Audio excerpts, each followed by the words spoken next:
GT Discovery Kids, and welcome back to GNN, where every week we keep you informed on what God is teaching us in His Word. I'm Miss Jessica. And I'm Mr. Hattie.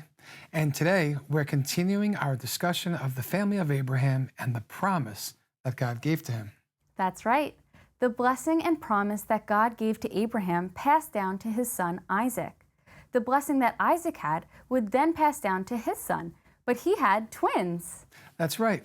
He had two sons, Jacob and Esau. So which son would get the blessing? Well, Isaac wanted to give the blessing to his oldest son Esau, but Rebekah, Isaac's wife, wanted the blessing to pass down to her son Jacob.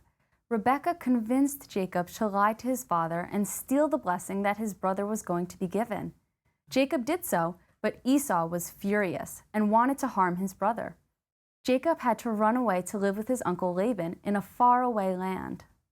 While Jacob was running to his uncle's home, God visited him and told him that the blessing he received from his father would stay with him. God would carry the promise through the life and family of Jacob. Once Jacob came to his uncle's home, he began to grow in wealth and numbers.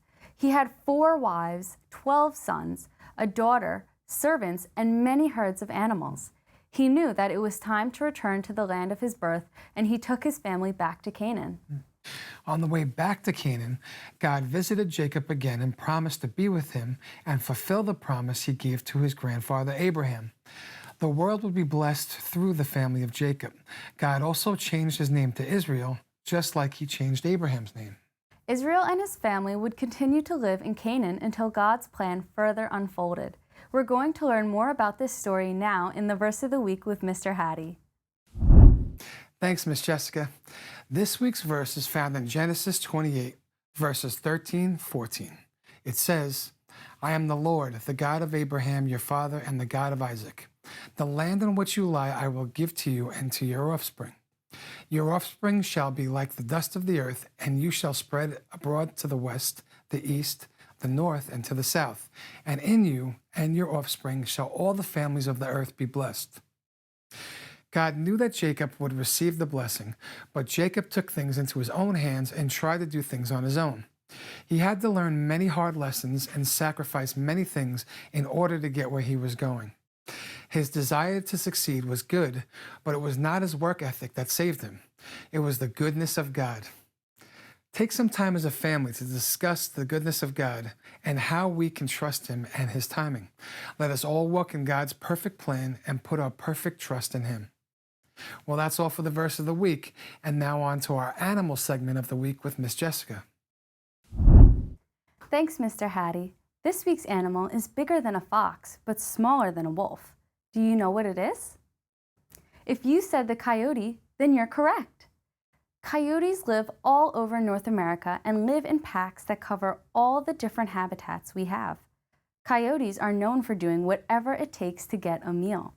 They will hunt, rummage through garbage, eat fruits and vegetables, or eat animals that have already died by scavenging. Cities and states have tried to wipe out coyotes because of their negative influence on farmers and herders, but no matter what they do, coyotes keep coming back. Coyotes are scrappy little canines and will do what it takes to survive.